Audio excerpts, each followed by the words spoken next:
Hello, this is Britt Caswell with another example video. In today's video, I'm covering example 3 from section 4-2 in the SavvasRealize Algebra 2 textbook.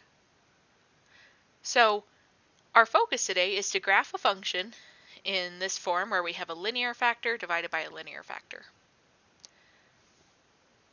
So when we graph these functions, we always want to start by identifying our vertical asymptotes and our horizontal asymptotes.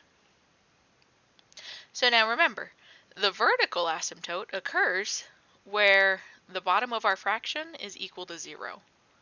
So I'm going to take that denominator down here and set it equal to 0. So I'm adding 4 to each side. And then to get the x by itself, I divide by 3. So I get the vertical asymptote at x equals 4/3, which is kind of hideous, but there it is. That's like 1 1/3, so it's roughly here.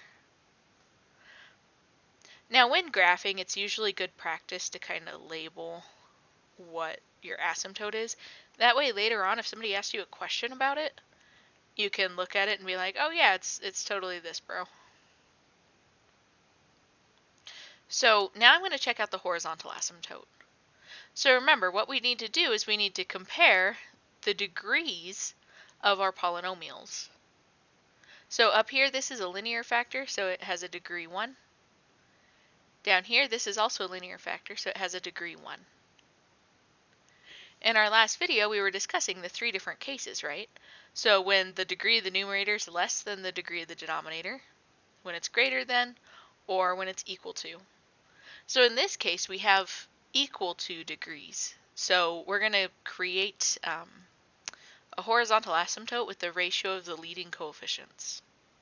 So what that means is I'm going to write y equals, and I'm going to use these leading coefficients, the 2 and the 3, to make my asymptote. Alright, so 2/3 is roughly here. So there's my horizontal asymptote. Now one thing that I like to do, which your book doesn't, but I think that it makes for a nicer graph, is I like to find the zeros of the function. So to find the zeros of the function, you're going to take the top of the function and set it equal to 0. So I subtract 1 from each side, and when I divide by 2, I get x equals -1/2. So right here, I know that the function is crossing 0. And so what that does is that enables me to know which part of this graph my function is going to land on. Sometimes if things get a little wild with, the asymptotes, it's hard to tell where it starts because you might have like a reflection or something, which comes from having negatives. Another thing we could do, we could find our Y-intercept, right? Our Y-intercept is where x equals 0. So if I plug in f of 0, it's actually really easy, right? Because 2 times 0 is 0, and 3 times 0 is 0. So my y-intercept is at -1/4 here. And so what I'm doing is I'm kind of using context clues for my problem to help me to graph it. And so see how much nicer that looks? How much more information you have? Now, these rational functions, they tend to not hug the same side of the line. So like it's very unlikely for this graph to come like this. Are there graphs like it that do it? Yeah. Is this a graph that does it? No. And the way that we tell is I need to pick another test point.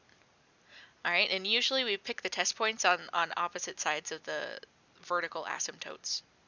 So I picked a test point when I found my zeros. So now I need to pick another test point to see, whether it's above or below this asymptote. So I'm going to pick out 2 just to see if I'm going above or below here. And 2 is a nice, small, easy number.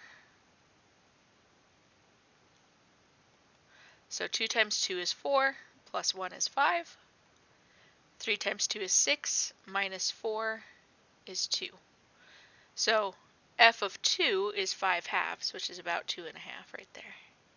So I know that this graph is going to come like this. So there we have it. I know that it wasn't in this section because I went to, well, because it's a function, right? And functions have to pass the vertical line test. So I knew right away it wouldn't be up here because it wouldn't be a function then. Another way to tell was when I went to find my y-intercept, it was down here, and there wasn't a y-intercept up here. Another thing to help us out, you just always want to pick to the left and to the right. So if you didn't actually want to find your zeros, which I always encourage you to find zeros, you could have just picked another test point, like a 0 or something. Let's try another one. I'll try to keep this one a little neater on my page, huh? So for the vertical asymptote, again, we're going to set the bottom of the fraction, that denominator, equal to 0. So I have a vertical asymptote at x equals -8. It's way over here. Notice I even had to change graph paper for this. Alright, now my horizontal asymptotes. We tend to only have one horizontal asymptote at a time. You won't see graphs that have more than one. So now I'm going to compare my degrees, right? So I have a degree 1 in the numerator and a degree 1 in the denominator. So again, this is like a case 3 situation where I'm going to use the ratio of the leading coefficients. So I'm going to say y equals, and check out my leading coefficients. I have a 4 and a 1. So my horizontal asymptote, 4 divided by 1 is 4, is at y equals 4.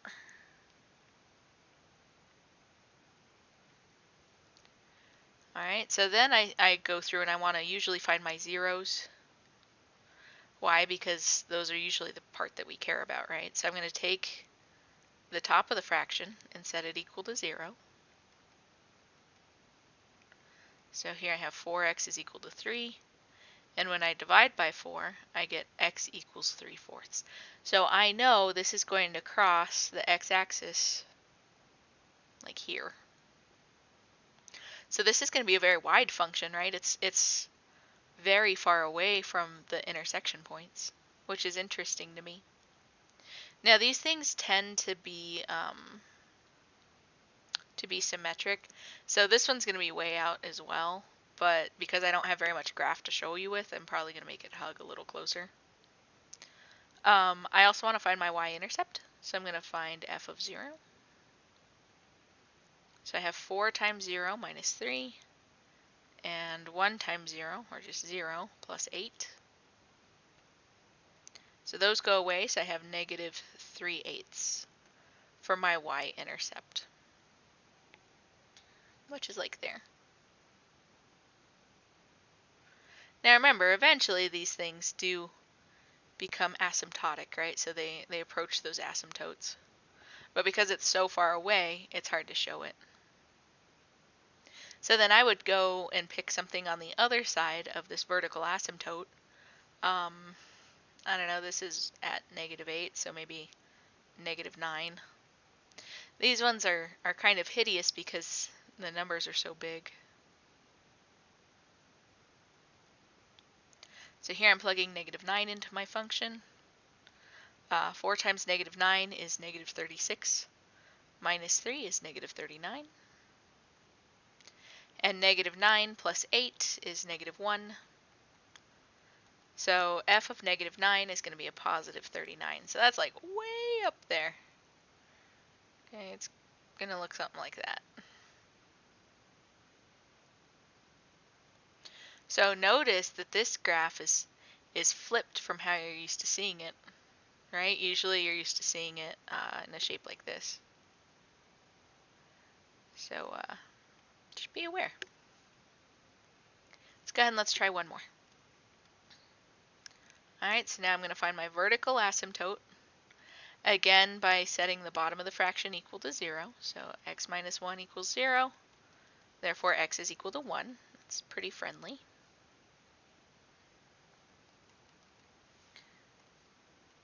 My horizontal asymptote.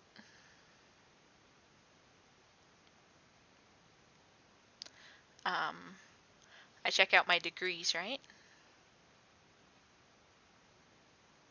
So both of my polynomials are degree 1. So my horizontal asymptote is based off the ratio of the leading coefficients. So I have a 3 over a 1. So my horizontal asymptote occurs at y equals 3.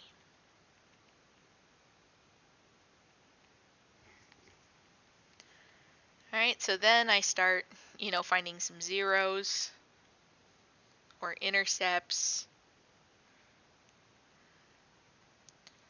All right, so for the 0, right, I just take the top of the fraction and set it equal to 0.